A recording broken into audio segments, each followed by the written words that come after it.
Mamlakatimizda yoshlarni har tomonlama qo'llab-quvvatlash, ularni sport va sog'lom turmush tarziga keng jalb etish borasida amalga oshirilayotgan islohotlar Qo'shtepa tumanida ham izchil davom etmoqda. Shu maqsadda O'zbekiston chempioni va Super Kubok sohibi Neftchi jamoasi Qo'shtepa tumani 31-umumta'lim maktabida yoshlar bilan uchrashuv o'tkazdi. Tadbir davomida yoshlarni sportga, ayniqsa futbolga keng jalb etish, ularning bo'sh vaqtini mazmunli tashkil qilish hamda professional sportchilarning tajribalarini yosh avlodga yetkazish masalalariga alohida e'tibor qaratildi. Uchrashuvda so'z olganlar davlatimiz rahbari tomonidan ommaviy futbolni rivojlantirishga qaratilayotgan ulkan e'tibor haqida so'z yuritib, qo'shtepalik yoshlarning Neftchi jamoasiga bo'lgan yuksak mehri va qiziqishini alohida e'tirof etdilar.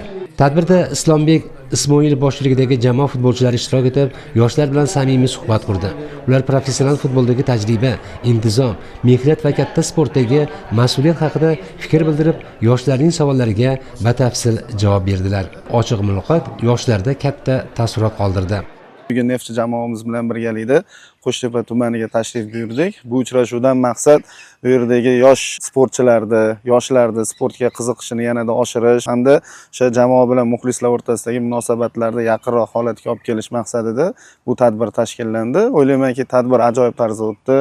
Birinchi navbatda o'sha Qo'shtepa tumanidagi juda ko'plab yoshlar to'g'ridan-to'g'ri o'zlari doim muxlislik qilayotgan futbolchilarni o'sha yaqindan ko'rishdi, ular bilan suhbat qurishdi va o'zlarini qiziqtirgan juda ko'plab savollarga javoblar olishdi. Bundan juda ko'pchilik xursand bo'ldi. Ularda o'sha ayniqsa kichkina bolachalarni ko'zdagi quvonchdan ham bilsa bo'ladi.